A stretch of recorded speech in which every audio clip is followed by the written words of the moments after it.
హైదరాబాద్ మణికొండలో Manjeera pipeline blast అయింది. ఇళ్లలోకి నీరు చేరింది. 2 అపార్ట్మెంట్ సెల్లార్లు నీళ్లతో నిండిపోయాయి.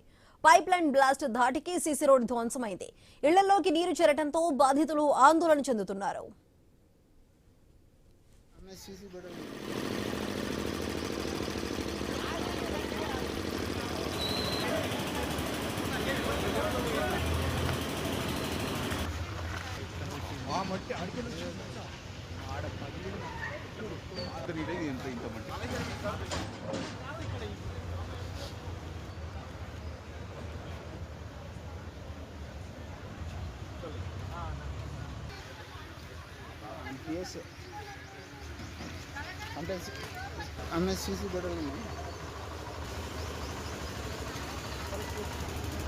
రాత్రి 3 గంటలకు ఇక్కడ పైప్ లైన్ రోడ్లో పెద్ద వాటర్ పైప్ లైన్ కట్ అయింది, పేలిపోయింది, బర్స్ట్ అయిన తర్వాత ఇది బిఎం స్టే రోడ్డు. ఇక్కడ డౌన్ ఉండడం వల్ల ఇక్కడ దగ్గర మోకాలలో నీళ్ళు వచ్చినాయి.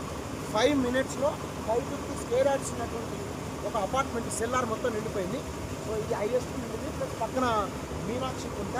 సో ఈ 2 అపార్ట్మెంట్స్ మేజర్గా మొత్తం ఫుల్ అయిపోయినాయి వాటర్ మొత్తం. సో ఇమీడియట్లీ డిజాస్టర్ మేనేజ్మెంట్కి, తర్వాత కొంచెం వీళ్ళకు ఫైర్ ఇంజిన్ వాళ్ళకు, పోలీసు వాళ్ళకు అందరికి ఇన్ఫార్మ్ చేయడం వల్ల they came at right time. So రాగానే అప్పటికి వాళ్ళు ఆ పైప్ లైన్ మొత్తం వాటర్ బంద్ చేస్తారు. ఆ వాటర్ బంద్ చేసిన తర్వాత ఒక 10 మినిట్స్ 15 మినిట్స్కి డిజాస్టర్ వాళ్ళు దే స్టార్టెడ్ దేర్ వర్కింగ్. రాత్రి